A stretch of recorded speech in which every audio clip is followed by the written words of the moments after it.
যেদিন নবী দুনিয়া থেকে বিদায় হয়ে যাবে, মালাকুল মউত আজরাইল নবীর সামনে দাঁড়া। এমন সময় উম্মতের কথা বলে না, আল্লাহর পয়গম্বর যেদিন দুনিয়া থেকে বিদায় হবে, নবীজি অসুস্থ ছিলেন, বিছনায় পড়া, প্রচন্ড ব্যথা শরীরে। এমন সময় আজরাইল নবীর সালাম দিতে লাগলেন। নবীর সালাম দেয় আজরাইল, মালাকুল মউত আজরাইল নবীর সালাম দেয়, দরজায় করিং বেল বাজায়, টক্কর দেয়, করাঘাত করতে লাগলেন। আল্লাহর নবীর কাছে ছিলেন ফাতেমা রাদিয়াল্লাহু তাআলা আনহা, নবীর কলিজার টুকরা মেয়ে। ডাক দিয়া বলে, ফাতেমা গো, দরজার ভিতরে কে যেন আঘাত করতেছে, ঘরের ভিতরে আসতে চায়, দরজাটা একটু খুলে দাও গো মা। ফাতেমা দৌড়ায়া দরজার কাছে যায়, কে যেন ডাক দেয় গো, দরজাটা খুলে দাও। দরজাটা যখন খুলে দিল, ফাতেমা যে তাকাইছিল আর চোখের পলক নিচে বানাইতে পারে না, এমন অবস্থা ফাতেমার চোখ মুখ লাল হয়ে গেছে। তাকায়া দেখে একটা লোক, তার মাথা হলো আসমানে, পা গলি সাতবক জমিনের নিচে, চোখগুলি উহুদ পাহাড়ের মতো বড়। এত বিশাল আকৃতির মানুষ জিন্দেগিতে কোনোদিন দেখে নাই। ফাতেমা চিৎকার দিয়ে বলে, বাবা গো, কার জন্য দরজা খোলার কথা বলেন? ও বাবা, তার মাথা তো আসমানে, পা তো জমিনে, চোখগুলি উহুদ পাহাড়ের মতো। বাবা গো, এই লোক ঘরের ভিতরে কেমনে প্রবেশ করবে? আল্লাহর নবী বুঝতে পারছেন কে। নবীজি বলে, মারে দুনিয়ার কোন মানুষ না রে মা, সে মালাকুল মউত আজরাইল। এজন্য আমাদের শান জানা দরকার, কি পরিমাণ শান আর সম্মান আল্লাহর রাসূলকে আল্লাহ দান করেছে। এজন্য সব বাদ দিয়ে বেশি বেশি করে বিশ্বনবীর জীবনী পড়বেন। রাত্রে ফেসবুকে সমনা দিয়া তো বিশ্বনবীর জীবনী বই আছে, ঘুমে না ধরলে বই বইটি পড়বেন, দেখবেন ঘুমন্ত ইমান আবার জাগ্রত হয়ে যাবে, ইমানের জজবা বেড়ে যাবে। তখন কোন কুচুকরি মহল বিশ্বনবীকে নিয়ে ষড়যন্ত্র করার সুযোগ পাবে না, অন্ততপক্ষে বাংলাদেশে। কারণ প্রত্যেকের যুবকের হৃদয়ে যদি বিশ্বনবী থাকে, এই দেশে কথা বলার আগে ভাবার দরকার, জাগ্রত থাকা দরকার আছে না নাই? আপনি এবং আমার নবীর কি পরিমাণ শান, কি পরিমাণ সম্মান আল্লাহ রাব্বুল আলামিন দিবেন, আমি এই কথাগুলি আপনাদের সামনে তুলে ধরতে চাই। তবে আপনাদের মনোযোগীও চাই। মনোযোগী আছে তো? ইনশাআল্লাহ সাউন্ড আগের থেকে ভালো হয়ে যাবে, মোটামুটি শোনা যায় না? আরো হবে ইনশাআল্লাহ, আস্তে কাজ করতেছি ইনশাআল্লাহ। আপনারা ধৈর্য নিয়ে বসতে হবে। দেখেন, আল্লাহর রাসূলের শান যদি আমি বলতে চাই, অনেক নবীরা তো দুনিয়াতে আসার পরে তাদের সম্মান আর মর্যাদা বৃদ্ধি পাইছে, অলৌকিক ঘটনা মুজিজা প্রকাশ পাইছে। আর তোমার আর আমার নবীর এমন এক সম্মান আর মর্যাদা, আদম আলাইহিস সালাতু ওয়াস সালাম যখন সৃষ্টি আল্লাহ করে নাই, তখনও নবীর নাম আরশে আজিমে লেখা। কথা বুঝতেছেন? আদম নবীর চোখ খোলার পরে সর্বপ্রথম যাকে দেখছিলেন তিনি আমাদের পয়গম্বর মুহাম্মদুর রাসূলুল্লাহ সাল্লাল্লাহু আলাইহি সাল্লামের। এবং আদম নবীর থেকে নিয়ে ঈসা রূহুল্লাহ পর্যন্ত শুধু পাবলিসিটি চলছে। বিশ্বনবী হলেন প্রধান, আর স্বাভাবিক দেখবেন প্রধান যিনি হয় উনি লাস্টে, ঠিক না? প্রধান যিনি উনি লাস্টে। তা আমাদের নবী হলেন প্রধান, যার জন্য উনি সৃষ্টি হয়েছেন আগে, কিন্তু আসবেন একেবারে পরে, এবং আসছেন সকলের পরে। তো রাসূল সাল্লাল্লাহু আলাইহি ওয়াসাল্লামের সম্মান আর মর্যাদা সমস্ত নবীদের চেয়ে ঊর্ধ্বে ছিলেন। আর উনি আসার পরে ওনার মুজিজা প্রকাশ হয়েছে এমনটা নয়, আসার আগ থেকে শুরু হয়ে গেছিল। উনি আসার কিছু অলৌকিক ঘটনা, সুবহানাল্লাহ। এই বিষয়ে আমি কিছু আলোচনা করবো ইনশাআল্লাহ, শুধু মনোযোগ দিয়ে শুনে। আমি যদি বিশ্বনবীর শান সম্পর্কে আলোচনা করতে যাই তাহলে অনেক পিছনে আপনাদেরকে নিয়ে যেতে হবে। এর মধ্যে রাসূলের জীবনীটা আমি আপনাদেরকে তিনটা ভাগে ভাগ করে দিচ্ছি। সর্বমোট রাসূলের বয়স কত? 63 বছর। এই 63 বছরটাকে তিনটা ভাগে ভাগ করা হয়েছে। প্রথম অধ্যায় হলো 1 থেকে নিয়ে 40, এটাকে বলা হয় ক্বাবলান নবুওয়াত। 40 বছর জন্মের পর থেকে নিয়ে একেবারে ওহী নাজিলের আগ পর্যন্ত এই 40 বছরটাকে আমরা বলি মিলাদুন নবী। কথা বুঝতে পারছেন? মিলাদুন নবী অর্থ কি? রাসূলের জন্ম নিয়ে আলোচনা। এর পরের অধ্যায়টা হলো 13 বছর, এটাকে বলা হয় মাক্কি জিন্দেগি। কয় বছর? 13 বছর। এরপরের অধ্যায় একেবারে লাস্টের জিন্দেগিটা হলো 10 বছর, এটাকে বলা হয় মাদানী জিন্দেগি। কয়টা পাইলেন? রাসূলের জীবনটাকে তিনটা ভাগে ভাগ করা হয়েছে। এর মধ্যে প্রথম হলো 1 থেকে 40, এরপর অধ্যায়টা হলো 13 বছর মাক্কি জিন্দেগি, এরপরে 10 বছর মাদানী জিন্দেগি। এই তিনটা ভাগ যে করা হয়েছে, তিনটা ভাগের তিনটা ধরন ব্যতিক্রম।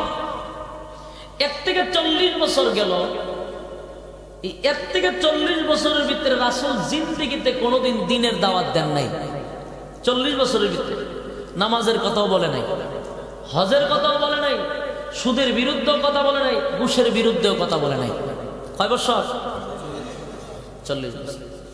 এখন আমার প্রশ্ন হলো, রাসূলের বয়স হলো 63 বছর হায়াত পাইছেন। এই 63 বছরের ভিতরে 63 বছরের ভিতরে ওনার জীবনের দুইটা ভাগ সময় চলে গেছে দাওয়াত ছাড়া। 40 বছর কি দাওয়াত দিছে না দাওয়াত ছাড়া? খুব মনোযোগ সহকারে কথাগুলি শুনবেন, অনেক কিছু শিকার আছে আপনার।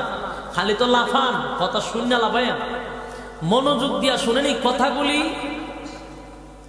আপনার জীবনে অনেক কাজে লাগতে পারে যদি মনোযোগ দিয়ে শুনে।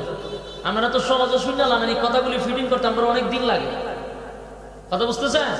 বিভিন্ন জায়গার বিভিন্ন কিতাব থেকে জোড়া লাগাই লাগে, এটা লম্বা করি আমরা, অনেক কষ্ট লাগে এই আলোচনাগুলো ফিটিং করতে। আর আপনারা 1 ঘন্টার ভিতরে সব শোনাইলে আমরা, এই জন্য মনোযোগ দিয়ে শুনে। তিনটা ভাগের রাসূলের জীবনীটাকে ভাগ করা, কিন্তু প্রশ্ন আমাদের এখানে জাগে যে 40টা বছর চলে গেল দ্বীনের দাওয়াত ছাড়া, তার মানে ওনার জীবনের 2 ভাগ চলে গেছে দাওয়াত ছাড়া। প্রশ্ন হলো, হুজুর সমস্ত নবী রাসূলগণকে আল্লাহ পাঠাইছেন এই তো দ্বীনের দাওয়াত দেওয়ার জন্য, দ্বীন প্রচার করার জন্য, কিন্তু প্রশ্ন হইল ওনার জীবনের 2 ভাগ চলে গেল দাওয়াত ছাড়া কেন? কেন আইনি? কেন?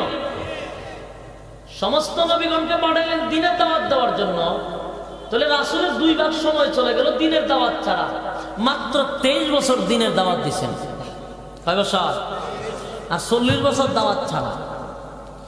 এখন এখানে প্রশ্ন হলো কেন? এই কেনর উত্তরগুলো আমি আপনাদেরকে দিব, তবে মনোযোগ দেন। 1 থেকে 40 বছর কোন দাওয়াত দেন নাই, আল্লাহর পক্ষ থেকে নিষেধ ছিল। আল্লাহ নিজেই বলছেন 40 বছর শুধু নীরবে জীবন যাপন করবে, এবং রাসূল 40 বছর নীরব জীবন কাটাইছেন, নীরবে 40 বছর। তো 40 বছর হওয়ার পরে ওহী নাযিল হবে। যখন উনি নবী রাসূল দাবি করবেন, তখন আবু জাহেল, আবু লাহাব, উতবা, বড় বড় শয়তানগুলি তখনকার যুগে ছিল। তারা যে প্রশ্ন করবে যে আপনি নবী হইলেন কেমনে? আমরার সাথে চললেন, আমরার সাথে খাইলেন, আমাদের সাথে বাজারে গেলেন, আমাদের সাথে ঘুমাইলেন, হাঁটলেন, চললেন, একই সাথে সবকিছু করলাম, মাঝখানে আপনি নবী হইলেন কেমনে? এই প্রশ্ন যে করবে আল্লাহ জানেনি? আল্লাহ কিন্তু জানতো যে নবী দাবি করার পরে যারা এই প্রশ্নটি করবে, এটা আল্লাহ আগের থেকে জানেন।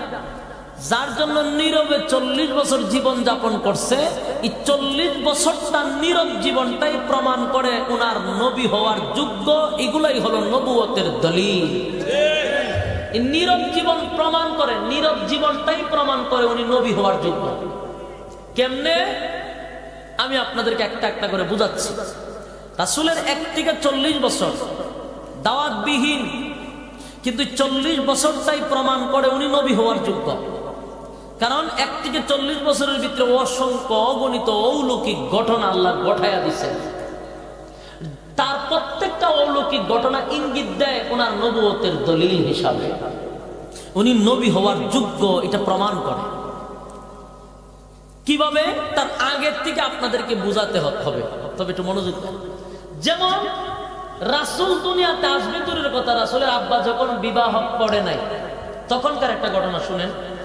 রাসূলের দাদা ছিল আব্দুল মুত্তালিব, তো উনি তো ছিল খানায়ে কাবার মুতাওয়াল্লি। তো যে কোনো সমস্যায় পড়লে মানুষ ওনার কাছে আসতো, আয়েশা বলতো যে আমাদের বৃষ্টি হয় না, বলেন বৃষ্টি দেওয়ার জন্য।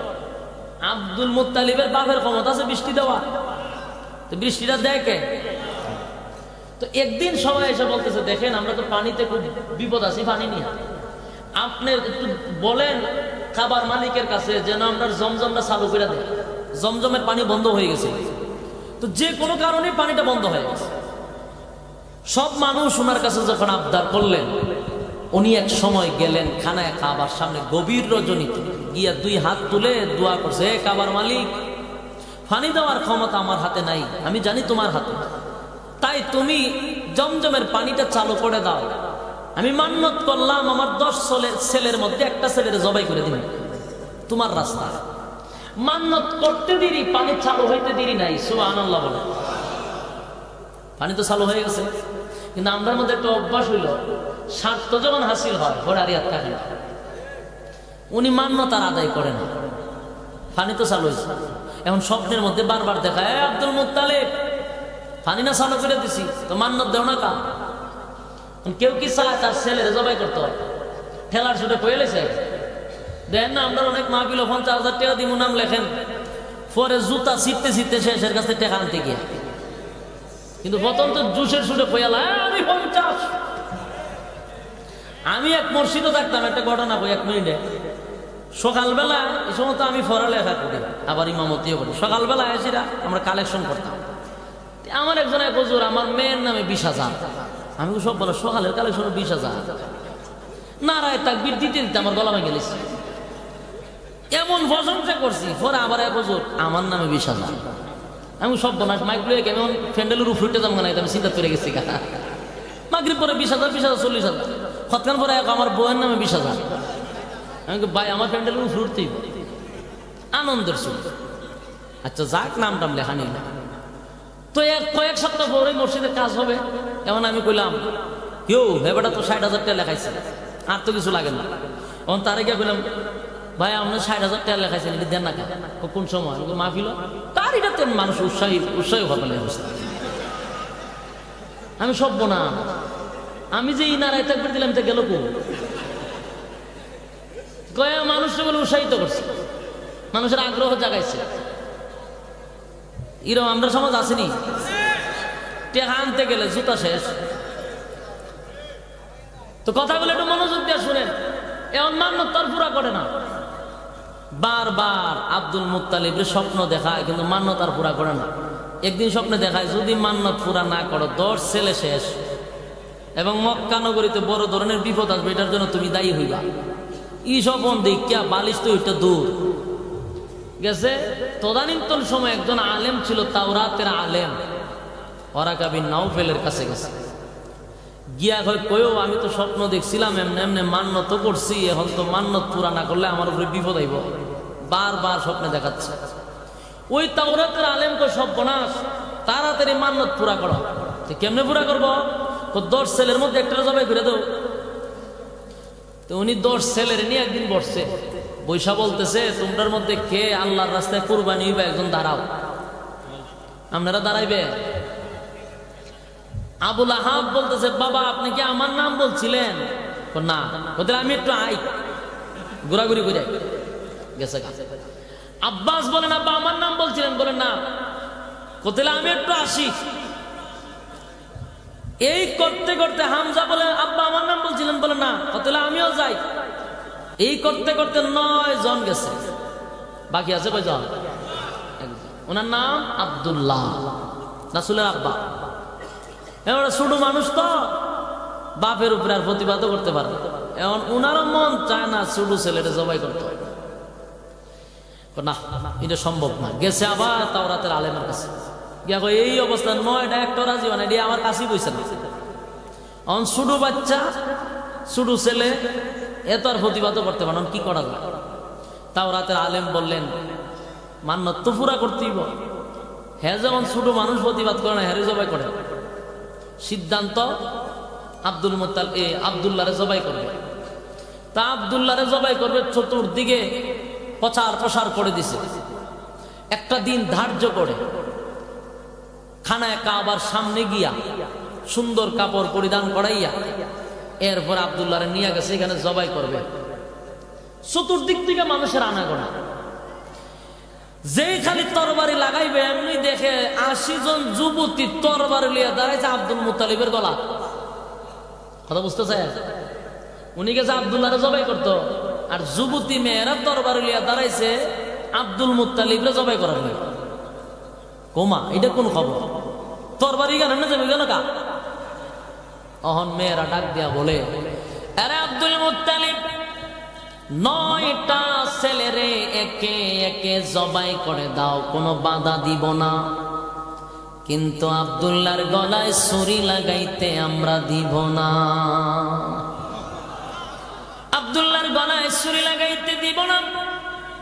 এই আব্দুল্লাহর চেহারাটা দেখে যখন আমরা বাজারে যাই আমাদের বরকত হয়, ব্যবসায় গেলে বরকত হয়। আব্দুল্লাহ আমাদের জন্য একটা রত্ন, সেই আব্দুল্লাহরে জবাই করতে দিব না। জোর করে ভালোবাসা দেয় করে, ঠিক না? মেয়েও বিপদ করে ডরাইয়া ফেন করছিলাম, তো ডরাইয়া করছে তখন এলে আমার মুখটা শেষ করে লেন। এখনের ভোলা মানে এই অবস্থা, রাস্তা দিয়ে হারিতে কোনো।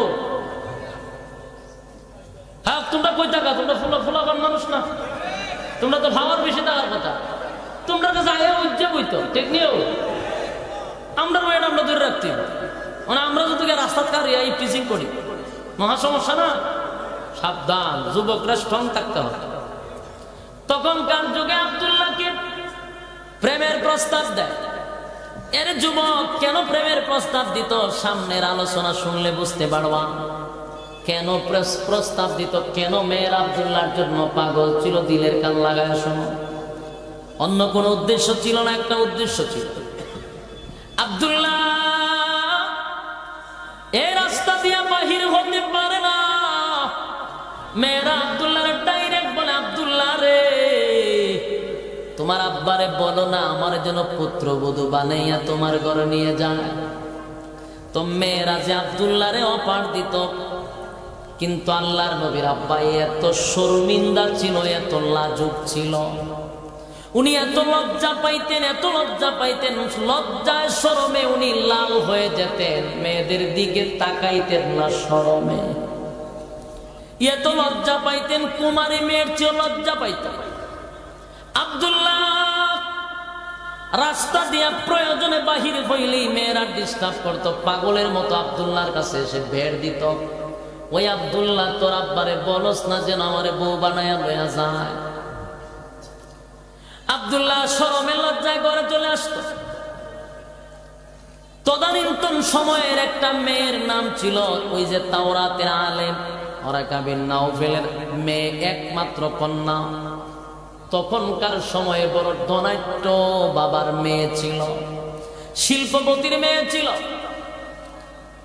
ওই মরিয়ম বড় দেখতেও সুন্দর। মরিয়ম আব্দুল্লাহর জন্য পাগল ছিল, পাগল ছিল, পাগল ছিল, আব্দুল্লাহর জন্য এত পাগল। মরিয়ম ডাইরেক্ট বলতো, আব্দুল্লাহ রে তোরা 10 ভাই, সম্পত্তি বাগাবাগি করলে জনে তো কিচ্ছুই পাইবি না, যদি আমারে বিবাহ করস, আমি আমার বাবার একমাত্র কন্যা, সম্পত্তির অভাব নাই, আমারে বিবাহ করলে আমার বাবার সমস্ত সম্পত্তি তোর কদমে ঢেলে দিব। এরে যুবক ভাই, আব্দুল্লাহ লজ্জায় শরমে ঘরে চলে আসতো। ওইদিকে আব্দুল মুত্তালিবের কাছে বিবাহের প্রস্তাব যায় ছেলের জন্য। আব্দুল মুত্তালিবও পড়ছে বিপদে, ছেলে একটা বিবাহের বাকি। আর বিবাহের প্রস্তাব আসে প্রতিদিন শত শত। এই যে মহা মুসিবত, পয়গম্বরের বাবা কেমন সুন্দর, সুবহানাল্লাহ। যুবক কত সুন্দর হবে, মেয়েরা এত পাগল। একদিন আব্দুল্লাহরে লইয়া আব্দুল মুত্তালিব মক্কা ছেড়ে গোপনে মদিনায় চলে গেছে। তখনকার মদিনার নাম মদিনা ছিল না রে, মদিনার নাম ছিল ইসরাফ। ওই মদিনায় চলে গেল বহুদূর। আব্দুল মুত্তালিবের একজন বন্ধু ছিল, ব্যবসায়ী পার্টনার, তার একটা মেয়ে ছিল।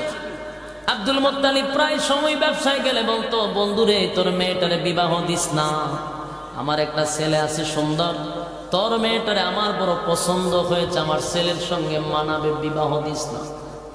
বন্ধু বিবাহ দেয় নাই। ওই আব্দুল্লাহরে লইয়া বন্ধুর বাড়িতে চলে গেল, গিয়া ডাইরেক্ট বন্ধুর সঙ্গে কথা বললো, আমার মেয়ে, তোর মেয়েটা আছে বলে আছে, আমার ছেলেটারে লইয়া এসে বিয়া করাইয়া দেয়। এলাকায় থাকতে পারি না, ছেলের পিছনে মেয়েরা লেগে গেছে, কথাবার্তা পাকা, বিবাহ হয়ে গেল।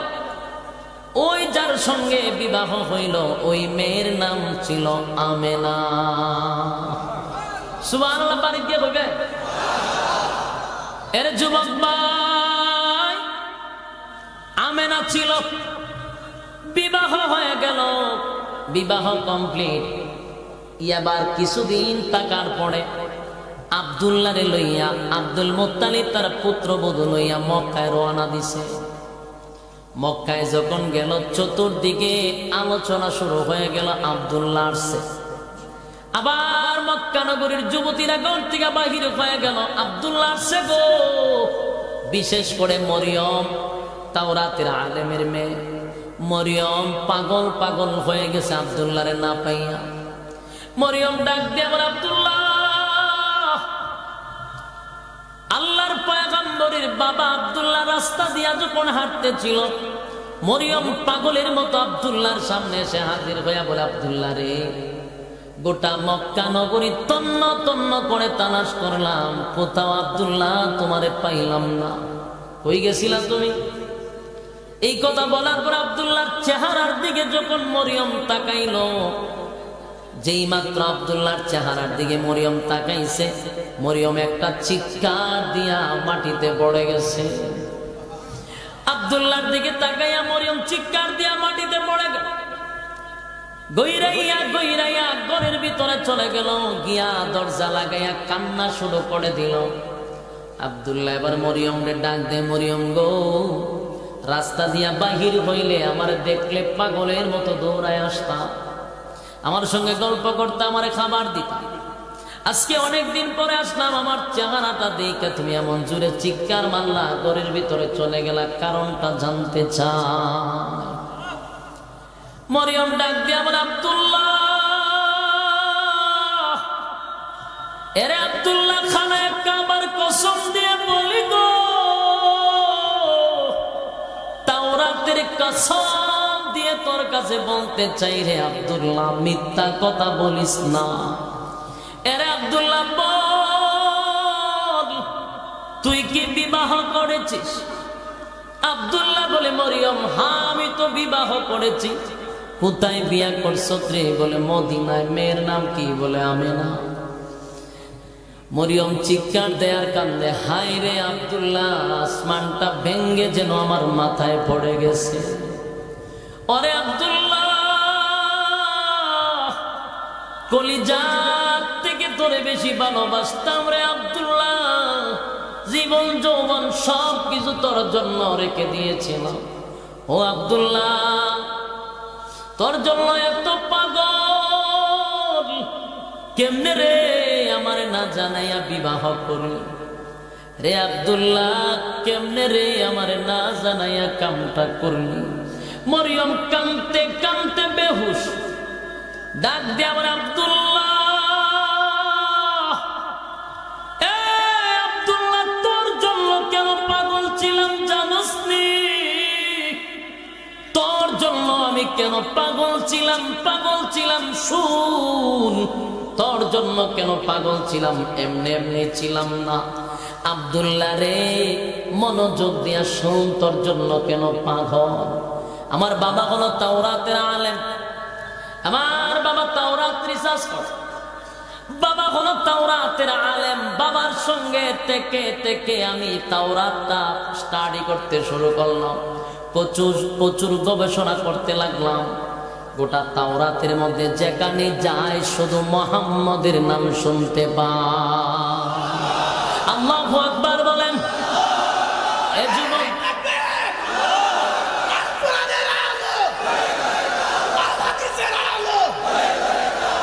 এর যুবক ভাই, এ দিলের কান লাগা শুন, তোমার রাসূলের শান কারে কয়, রাসূলের শান কারে কয় ভালো করে শোনো। আজকে তো শানের নামে গান চলে, বলে শান গায় কিন্তু আসলে গান গায়। এইভাবে রাসূলের শান বলা যায় না। এই রাসূলের শান কারে কয় ভালো করে শুনা যা। নবীর শান গান গায়া বাড়ানো যায় না, নবীর শান আলোচনা কইরা মানুষের কলিজায় ঢুকায়া দিতে হয়। ভালো কইরা শুনেন নবীর শান কারে কয়। ওই মরিয়ম ডাক দিয়া বলেন, আমি তাওরাত কিতাব রিসার্চ করে দেখি জায়গায় জায়গায় খালি মুহাম্মদের নাম। আমি তখন তাওরাত কিতাবের প্রতি এত আকর্ষণ হলাম, পড়তেই লাগলাম। তাওরাত কিতাবের বর্ণনায় আসে এই কিছুদিনের ভিতরে মুহাম্মদ নাকি দুনিয়াতে পদার্পণ করবে। আর এই মুহাম্মদী নূর আমি আব্দুল্লাহ তোমার কপালে দেখতাম। আল্লাহু আকবার। আরে আব্দুল্লাহ, যেদিন থেকে মুহাম্মদী নূরের সন্ধান পাইছি গো, আমি তোমার কপালের মধ্যে আমার মুহাম্মদী নূর বাসত তোমার চেহারার মধ্যে। সেদিন থেকে আমি পাগল হয়ে গেছি তোমার জন্য। তোমার জন্য উদ্দেশ্য না, আমি কিতাবের মধ্যে পাইছি মুহাম্মদের মা হবে পৃথিবীর শ্রেষ্ঠ মা। আর এমন এক মুহাম্মদ যিনি পৃথিবীতে আসার পরে সমস্ত নবীগুলোর সম্রাট, আল্লাহর পরে যার সম্মান, যার জন্য আল্লাহ পৃথিবীটা সুন্দর করে সাজাইছে, সেই নবীর মা হওয়ার বড় শখ ছিল, আমার মা হওয়ার শখ ছিল। এরে আব্দুল্লাহ, তোর জন্য কত পাগল ছিলাম রে, তোর জন্য কত পাগল ছিল। একটাই আফসোস ছিল, পৃথিবীর শ্রেষ্ঠ মা হব রে, পৃথিবীর শ্রেষ্ঠ মা হব, এটাই তো মনে আফসোস ছিল। কিন্তু দিলি না, আমার না জানাইয়া বিবাহটা করলি রে আব্দুল্লাহ। এরে আব্দুল্লাহ শুন, তোরে কত ভালোবাসতাম, ভালো করে শুন। ওই যে খানায় কাবার সামনে তোরে জবাই করার কথা ছিল, তোমার বাবা তোমার মান্নত করছিল তোমারে জবাই করবে। সেদিন যে তোমার পক্ষে 80 জন যুবতী তরবারি লইয়া দাঁড়াইছিল, কারা জাননি? আমি মরিয়ম 80 জন যুবতী রেডি করছিলাম তোমারে বাঁচানোর জন্য। এই সেই মরিয়ম আমি, দুইবারের সময় আমি তোমার পক্ষে 80 জন যুবতী সৈন্য সেখানে পাঠাইয়া দিছিলাম। গোটা মক্কা নগরীতে আমি আগুন ধরাইয়া দিতাম, তোমার শরীরে একটা টাচ করতে দিতাম না রে আব্দুল্লাহ। আমার একটাই শখ ছিল, তোমার স্বামী বানাইয়া মুহাম্মদের মা হব, বিশ্বের পৃথিবীর শ্রেষ্ঠ মা হিসাবে স্বীকৃতি পাবো, এটাই আমার আশা। কিন্তু আব্দুল্লাহ হইল না, মনের আফসোস মনে রয়ে গেল। আমার আফসোস আর পুরা হলো না, আশা পুরা হলো না রে আব্দুল্লাহ। আজকের থেকে আর তোমার পিছনে কোনোদিন আমি ঘুরবো না, আর কোনোদিন তোমাকে আর প্রেমের প্রস্তাব দিব না, বিবাহের প্রস্তাব দিব না। ও আব্দুল্লাহ, আর কোনোদিন তোমাকে রাস্তাঘাটে ডিস্টার্ব করব না। তবে ওয়াদা দেই আব্দুল্লাহ, আমার জীবনে যেহেতু মুহাম্মাদুর রাসূলুল্লাহ সাল্লাল্লাহু আলাইহি ওয়াসাল্লামের মা হতে পারলাম না, আমি আর কোনোদিন স্বামী গ্রহণ করব না। আরে যুবক ভাই, সংক্ষেপে আলোচনা লম্বা হয়ে যাবে। আপনাদের বক্তা আছে, এত লম্বা করলে তো চলবেও না। এখন আমি আপনাদেরকে সংক্ষেপে বলি, এত দূর যাওয়ার দরকার নাই, সংক্ষেপে নিয়ে আসি। এই ছিল নবীর একটা শান। নবী এখন আসে নাই, কিন্তু নবীর গুণ কীর্তন আগের থেকেই শুরু হয়ে গেল। এখানেই শেষ না, আমি একেবারে শর্ট করতেছি। আব্দুল্লাহ যখন আল্লাহর পয়গম্বর মায়ের গর্ভে 6 মাস, বুখারী শরীফে 2টা আয়াত আছে, কোন জায়গায় পাইছি আমি 2 মাস, কোন জায়গায় 6 মাস। 6 মাস যখন আল্লাহর হাবিব পেটে ছিলেন, আব্দুল্লাহ দুনিয়ার থেকে বিদায় হয়ে গেল। কিভাবে বিদায় হইল, কোন জায়গায় হইল, বিস্তারিত বলার সুযোগ নাই। আল্লাহর পয়গম্বরের বাবা নবী 6 মাস পেটে, আব্দুল্লাহ মারা গেল। আমি লম্বা করতে চাই না, এবার আসুন নবীর শান বোঝাইতে চাই। আমেনার পেটে যখন আল্লাহর পয়গম্বর, আমেনা মাঝে মধ্যে ঘর থেকে বাহির যদি হইত, আমেনা বলেন আমি কুহাত থেকে কূপ চিনুননি, কূপ ওই যে পানি তুলে কুয়া হয় না, আমরা কুয়া, আগে টিউবওয়েল ছিল না, আগে কুয়ার থেকে পানি তুলতো, ঠিক না? বালতির মধ্যে রশি লাগা টানা টানা তুলতো। তখনকার যুগে টিউবওয়েল ছিল না, ওই কুয়ার থেকে পানি তুলতো। আমেনা পানি তোলার জন্য বালতির মধ্যে রশি লাগাইয়া কুয়ার মধ্যে বালতি পালাবে, টান দিলে কষ্ট হবে, কারণ 6 মাস পেটে। আল্লাহ তখন ডাক দিয়া বলে, জিবরাইল রে, আমার বন্ধুর মা কূপের কাছে গেছে পানি তোলার জন্য। আমার বন্ধুর মা বালতি নিচে দিবে, পানি অনেক গভীরে, তুলতে অনেক কষ্ট হবে, আমার বন্ধুর মার কষ্ট হবে, আমি আল্লাহ বরদাস্ত করি না। জিবরাইল তাড়াতাড়ি যা, কূপের পানি সব টেনে উপরে নিয়ে আসবে, কোন সুবহান। আমেনা বলেন কোনদিন পানি তুলতে আমার কষ্ট হইছে না। এ যুবক ভাই, এখানেই শেষ না। আমেনা বলেন আমি রাস্তা দিয়া যখন হাঁটতাম, আমার সন্তান যখন পেটে ছিল, আমারে পাথরে আর কণায়, বালো কণায় পায়ে চুম্বন দিত, বিশ্বনবীর মা হিসাবে চুম্বন দিত। এখানেই শেষ নয় গো, আমি যখন রাস্তা দিয়ে হাঁটতাম, উপরের পাখিগুলা কিচির মিচির করে বলতো, ওই দেখ মুহাম্মদের মা যাইতেছে, সাবধান রে, পাখিরা ওনার উপর দিয়া উড়বি না, বেয়াদবি হবে। এর যুবক, এটা তোমার নবীর শান, এটা তোমার নবীর শান, তোমার নবীর শান।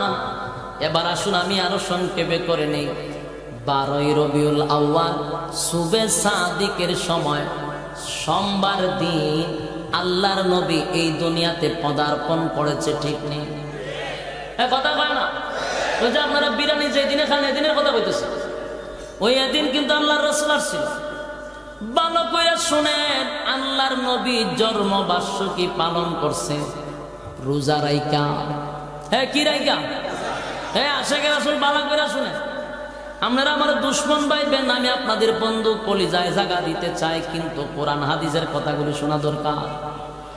আপনারা ইতিহাস জানেন, আমার কাছে বিশ্বনবীর জীবনের কিতাব এতগুলো আছে, যারা আমার বাসার কাছে যান দেখেন, প্রত্যেকটা কিতাব আমি পড়া দেখছি রাসূল কিভাবে পালন করছে। নিজের জন্মবার্ষিকী নিজে পালন করছে রোজা রাইকা। কি রাইকা? আর আমরা কেক কাইটটা তারপরে বার্ষিকী পালন করি, মাঝখানে বিরিয়ানির ফুটলো বানাই। ওরে ভাই, নবী রাখছে রোজা রাইকা, তাহলে তুমি আমি নবীর উম্মত না? তাহলে আমরা কি রেখে করতে হবে? আমরা রোজা রাখতে হবে। এই জন্য রোজা রাইকা নবী পালন করছে, তুমি আমি খায়া করি, এটা হবে না। কথা শুনেন, নবী আসছে কবে? 12ই রবিউল আউয়াল সুবে সাদিকের সময়, সোমবার দিন। কথা বুঝতেছেন? যেদিন আল্লাহর পয়গম্বর দুনিয়ায় আসছে, সেদিন আশাটাই ছিল অলৌকিক। সুবহানাল্লাহ। অলৌকিক ভাবে আসছে, অলৌকিক ভাবে। আজকে আবার একটা দল জীবনে বলতে শুনছি না আমি, তবে মানুষ বলে, এটা মিথ্যা একটা কথা, যে নবীরে নাকি বলি আমরা যে আমরা মানুষের, আমরার মতো। নাউজুবিল্লাহ। নবীরে যদি কেউ বলে আমরার মতো, তাহলে আর ঈমান থাকবে না। হ্যাঁ, আমরার মতো হয় কেন? আমরা গুনাহ আছি, নবী আমরার মতো হলো কেমন? ঠিক না? এই কথাটা কেউ বলে না, তবে এটা কিছু অপবাদ দেওয়া হয়। তবে যদি কেউ বলে থাকে, এটা এক ধরনের শিরিক করে ফেলাইছে। আমরার মতো হইব কেন? নবীর গুনাহ নাই, তোমার তো গুনাহ আছে। কথা হয় না? নবীর গুনাহ আছে, গুনাহ আছে। আমাদের আহলে সুন্নাত ওয়াল জামাতের যে সঠিক আকীদা, এই আকীদার মধ্যে সমস্ত নবীগণ মাসুম, কোনো গুনাহ নাই। নবীর কোনো গুনাহ নাই, তাহলে নবীর গুনাহ নাই, তোমার আমার গুনাহ আছে। সুতরাং নবী আর আমরা এক, এটা বলে থাকবে না, মানা যাবে না, ঠিক নেই? ফির সাহেবের গুনাহ আছে নি? কথা কয় মোটা ফির সাহেবের, চিকন ফির সাহেবের, জড়া ফির সাহেব, ল্যাংটা ফির সাহেব, সব ফির সাহেবের গুনাহ আছে, ঠিক না? এটা হক্কানি হোক বন্ড হোক, গুনাহ তো অবশ্যই আছে, কিন্তু আমার রাসূলের গুনাহ নাই, উনি নিষ্পাপ।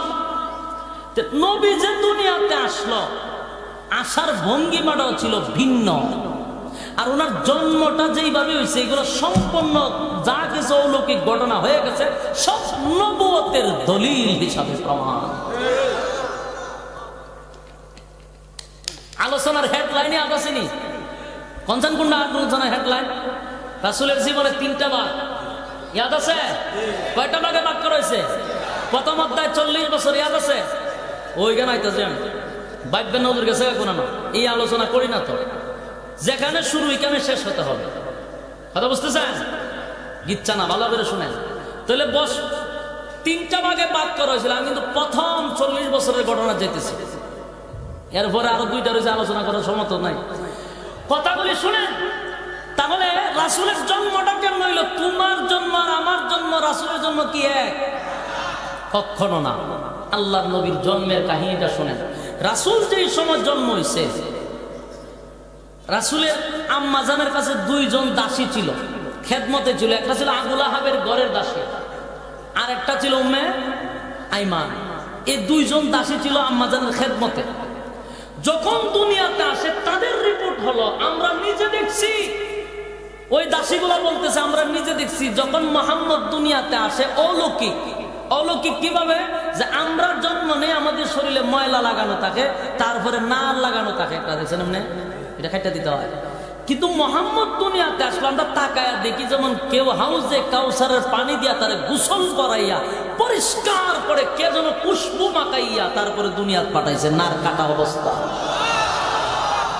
এর যুবক ভাই তারা ডাক দিয়া বলি, যখন মুহাম্মদ দুনিয়াতে পদার্পণ করেছে গোটা ঘরটা যেন সুঘ্রাণে মুখরিত। এটা কি কোনো মানুষের দ্বারা সম্ভব?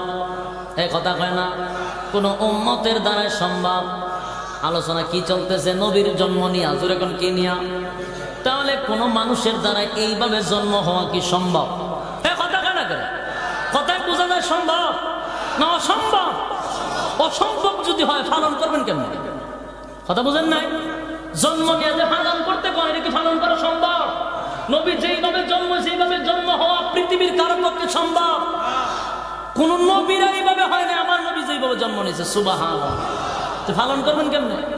ভালো করে শুনেন, এটা পালনীয় নয়, এটা আলোচ্য। জোরে বলেন, পালনীয় না আলোচ্য? কোনটা আলোচ্য কোনটা পালনীয় বুঝার ক্ষমতা রাখি না, খালি তো লাফায়। রাসূলের জন্ম যেইভাবে সেইভাবে জন্ম নেওয়া পৃথিবীর কারো দ্বারা সম্ভব না, এটা একমাত্র শ্রেষ্ঠ নবীর জন্য সম্ভব। এটা শ্রেষ্ঠ নবী হওয়ার একমাত্র লক্ষণ। আল্লাহ নবী দুনিয়াতে আসছে গোসল করা অবস্থায়, ফ্রেশ, তিল পরিমাণ কোনো ময়লা নাই, বরং সোনা শরীরে এত গ্রাম বাড়িতেছে, গোটা ঘরটা মুখরিত হয়েছে গ্রামে। সুবহানাল্লাহ আছে। এর থেকে সবচেয়ে আশ্চর্য বিষয় হলো নবীজির নার কাটা অবস্থায়, খতনা করা অবস্থায় আসছে। এখানে আশ্চর্য নয়, আরো বড় আশ্চর্য ঘটনা হলো আল্লাহর নবী জন্ম হওয়ার সাথে সাথে শুকরিয়া আদায় করার জন্য আল্লাহর কুদরতি পায়ে সেজদায় পড়ে গেছে। এই কোন মানুষের দ্বারা সম্ভব? এখানে যারা বুঝবেন সব বোঝা যায়, এরা বুঝাইতে চায় আমরা ফিসাবরার দ্বারা সম্ভব। এরা যত বড় ফেটওয়ালা ফিসাবি হোক আর যত বড় জড়াওয়ালা ফিসাবি হোক, এটাকে কোনোদিন সম্ভব? আমি মনে করি কোন নবীর দ্বারা সম্ভব ছিল না, শুধু আমাদের নবীর দ্বারা সম্ভব। তাহলে সুপ্তা কোকা ল্যাংটার পক্ষে হইয়া আমি চ্যালেঞ্জ করলাম, কোন নবীর ইতিহাসে এমন জন্ম পাই না আমার নবীর জন্মের যে ইতিহাস পাইছে। তাহলে তুমি সুপ্তা কোন অ্যাঙ্গেল থেকে কি বুঝাইতে চাও? ল্যাংটার শান বাড়াইতে চাও? নবীর শান শুনো, নবীর শান, নবীর শান শুনো। নবীর জন্ম হয়েছে, জন্ম হওয়ার সাথে সাথে আল্লাহর কুদরতি পায়ে সেজদায় পড়ে গেছে। সেজদায় পড়ে উনি কাঁদতেছে। আম্মা জানা আমেনা বলে, কান্দে কেন? আমি দৌড়ে কানে কানে গিয়া দেখি যেই কান্না দিছে আমরাও কান্দি, নবীও কাঁদছে, কিন্তু আকাশ পাতাল ব্যবধান। সুবহানাল্লাহ। আম্মা জানাবেন বলেন আমার ছেলে সাজদায় পড়ে কান্দে, আমি কানে কানে কানটা লাগাইলাম, দেখি আমার ছেলে কান্দে, রব্বি হাবলি উম্মতি। আল্লাহু আকবার বলেন। আরে যুবক ভাই, তোমার আর আমার নবী দুনিয়াতে আসার পরে সর্বপ্রথম উম্মতের জন্য কান্দে। উম্মতের জন্য কত মায়া। পৃথিবীতে আসার পরে উম্মতের জন্য আল্লাহর কাছে সর্বপ্রথম সিজদা দিয়া দরখাস্ত করছে। সুবহানাল্লাহ। নবী আসার সময় স্মরণ করছে, এখানে শেষ নয়, যাওয়ার মুহূর্ত আল্লাহর নবী উম্মতের কথা বলি দুনিয়ার থেকে বিদায় নিছে। আরে ভাই, এই তোমার আমার নবীর কত মায়া জানে।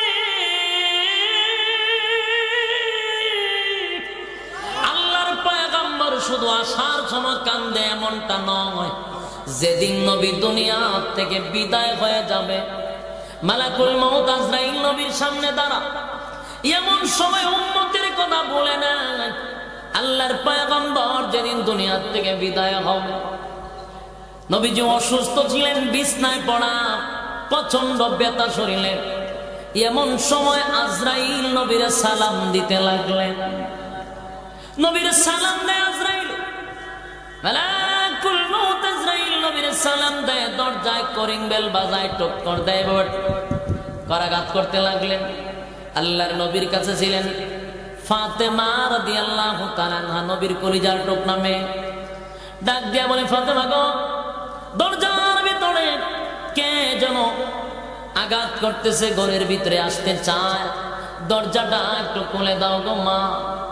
ফাতেমা দৌড়ায়া দরজার কাছে যায়। বানা করে কথাগুলি শুনেন, যে মারা যাবে সে কিন্তু আজরাইলকে দেখে, এছাড়া কেউ দেখতে পায়? কথা কয় না? যার মৃত্যু হবে সেই আজরাইলকে দেখবে, অন্য কেউ আজরাইলকে দেখার কোন সিস্টেম নাই। কিন্তু ফাতেমারে আল্লাহর পয়গম্বর বলেন, দরজার সামনে কে যেন ডাক দেয় গো, দরজাটা খুলে দাও। দরজাটা যখন খুলে দিল, ফাতেমা যে তাকাইছিল আর চোখের পলক নিচে ফালাইতে পারে না, এমন অবস্থা ফাতেমার চোখ মুখ লাল হয়ে গেছে। তাকায়া দেখে একটা লোক, তার মাথা হলো আসমানে, পা গলি সাতবক জমিনের নিচে, চোখগুলি উহুদ পাহাড়ের মতো বড়। এত বিশাল আকৃতির মানুষ জিন্দেগিতে কোনোদিন দেখে নাই। ফাতেমা চিৎকার দিয়ে বলে, বাবা গো, কার জন্য দরজা খোলার কথা বলেন? ও বাবা, তার মাথা তো আসমানে, পা তো জমিনে, চোখগুলি উহুদ পাহাড়ের মতো। বাবা গো, এই লোক ঘরের ভিতরে কেমনে প্রবেশ করবে? আল্লাহর নবী বুঝতে পারছেন কে? নবীজি বলে, মারে দুনিয়ার কোন মানুষ না রে মা, সে মালাকুল মউত আজরাইল। ফাতেমা বলে, বাবা, মালাকুল মউত আজরাইল যদি হয়, আমার বাবা অসুস্থ, এই মুহূর্তে আজরাইল সালাম দেয়, আমার বোঝার বাকি নাই, আমার বাবারে নেওয়ার জন্য আজরাইল আসছে। না বাবা না, আমি দরজা খুলে দিব না, দরজা আমি খুলব না, আজরাইল ঘরে আসতে পারবে না। আল্লাহর নবী বলেন, মা গো, এটা এমন একটা ফেরেশতা গো মা, পৃথিবীর কারো কাছে সে অনুমতি চায় না, কারো কাছে সে অনুমতি চায় না। আরে মা,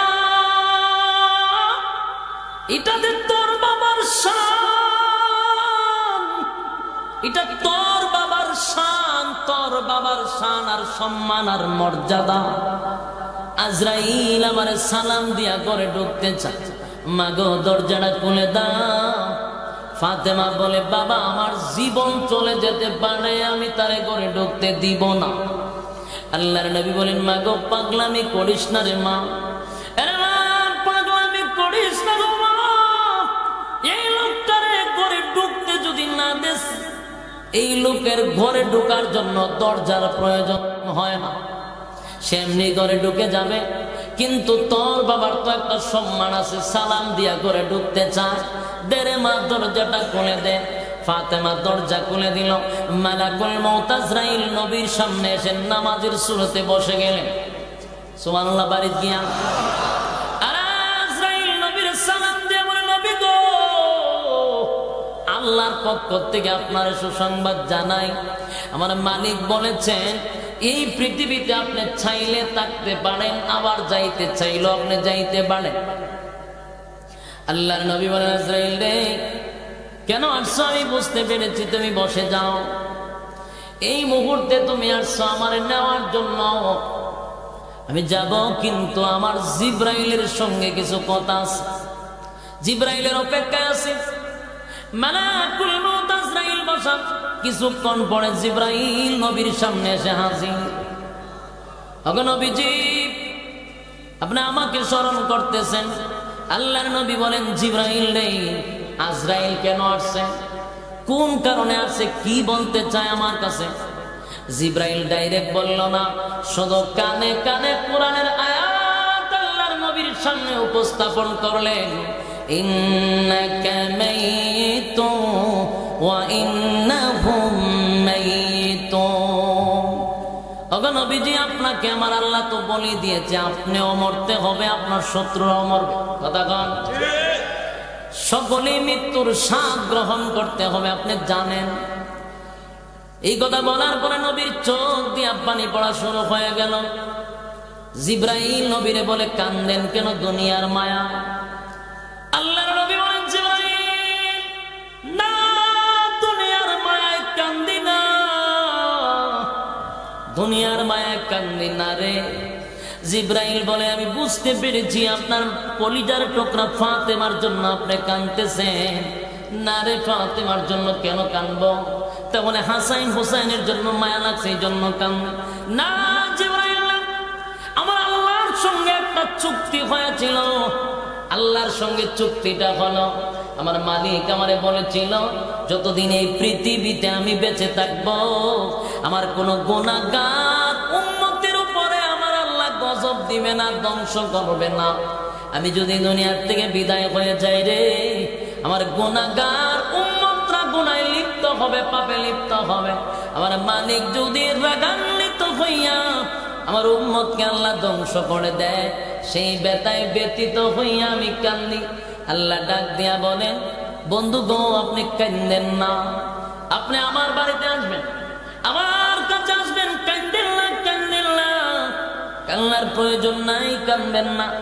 বন্ধু বন্ধুর কাছে আসবে, কিসের কান্না? আজকে বন্ধু যা বলবে আমি তাই করতে রাজি। বন্ধু ওয়াদা দিলাম উম্মতের জন্য আপনি কান্দেন না। এতদিন আপনি উম্মতের জিম্মায় ছিলেন গো, উম্মতের জিম্মায় ছিলেন। আপনি দুনিয়ার থেকে বিদায় হওয়ার পরে আমি ওয়াদা দিলাম বাকি জিন্দেগি আপনার উম্মতের কিয়ামত পর্যন্ত জিম্মাদার হিসাবে স্বয়ং আমি আল্লাহ হয়ে গেলাম। আরে যুবক ভাই, কি বুঝলেন? নবী আসার সময় কান্দে, যাওয়ার সময় উম্মতের জন্য কান্দে। কিন্তু উম্মত কয়দিন কাঁদছে? উম্মতের সামনে নবীরে বেজ্জতি করা হয়, নবীর বিরুদ্ধে ব্যঙ্গ করা হয়, কোনো প্রতিবাদও করে না। আরে যুবক ভাই, আল্লাহর নবীর মায়া দয়া বেশি গো। নবী যে সময় দুনিয়ার জমিনে আসলেন, অলৌকিক ঘটনা হলো। নবী আসছেন গোসল করা অবস্থায়, খুশবু লাগানো অবস্থায়। এখানে শেষ না, নবীজি আসার পরে কিছুক্ষণ পরে নবীরে জিব্রাইল আসছে নেওয়ার জন্য। আমি না কান্দে, আমার সন্তানটা আমি নিতে দিব না। জিব্রাইল বলেন, কান্দো না, এই সন্তানটা শুধু মাখলুকাতের সঙ্গে একটা পরিচয় করানোর জন্য নেওয়া হচ্ছে। তার কারণ কি জানেন? নবী হওয়ার পরে যেন কোনো একটা মাখলুকাত এই কথা বলতে না পারে যে আমি ওনারে চিনি না। সুবহানাল্লাহ। এই জন্য সমস্ত সৃষ্টি জগতের সঙ্গে আমার নবীরে পরিচয় করায়া দিছে, পরিচয় করায়া দিল।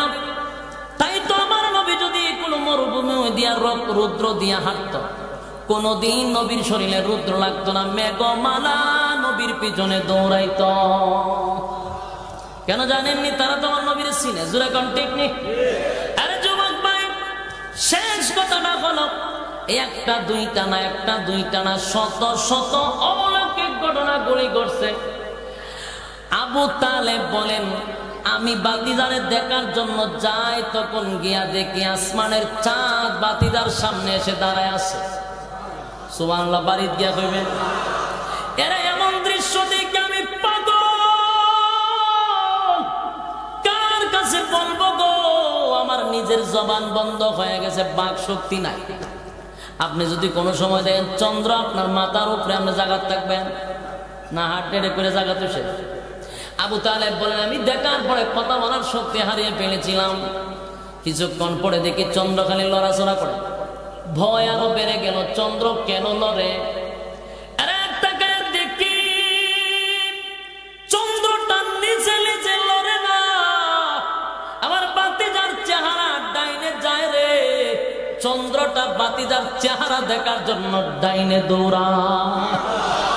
আমার বাতিজার চেহারা বামে যায়, চন্দ্র বামে নবীরে দেখার জন্য যায়। এই আশ্চর্যজনক ঘটনা থেকে বুঝতে পেরেছিলাম সাধারণ কোন মানব না, উনি মহামানব, এটাই তার প্রমাণ।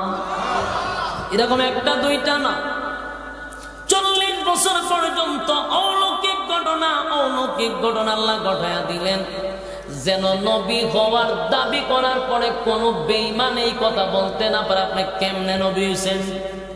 ওই 40 বছরের নীরব জীবন প্রমাণ করে এমনে নবী হইছে। কথা কয় না? যদি হয় কেমনে হয়েছে বলে এমনে হয়েছে। এইভাবে কি জন্ম নেওয়া কারো দ্বারা সম্ভব? এই মেঘমালা নবীর পিছনে পিছনে দৌড়াইটা কি কোনো মানুষের দ্বারা সম্ভব? তাহলে নবী কেমনে হইতো বুঝো না, এমনে হইছে। এরপরে আবু জাহিল্লা প্রশ্ন করছে, ঠিক কিনা? আবু জাহিল্লা নবীর অসংখ্য মুজিজা দেখছে, তারপরেও কুকুরের লেজ সোজা হইল না। আরে যুবক ভাই, 40 বছর নীরব জীবন, এই 40 বছরটা ছিল নবুয়তের দলিল। কেমনে নবী হইছে এটা পুরা 40 বছর হইল দলিল।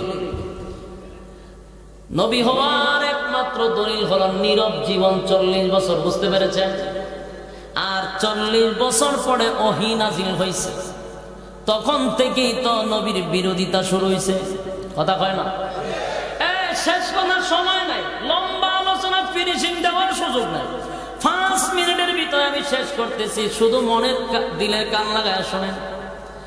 যেদিন ওহী নাজিল হইল এর আগ জীবন 40 বছর, ইয়াদ আসেনি? এক থেকে কয় বছর? 40 বছর। নবী নামাজের দাওয়াত দিছে, সুদের বিরুদ্ধে কথা বলছে, ঘুষের বিরুদ্ধে কথা কয় না, হজের ব্যাপারে।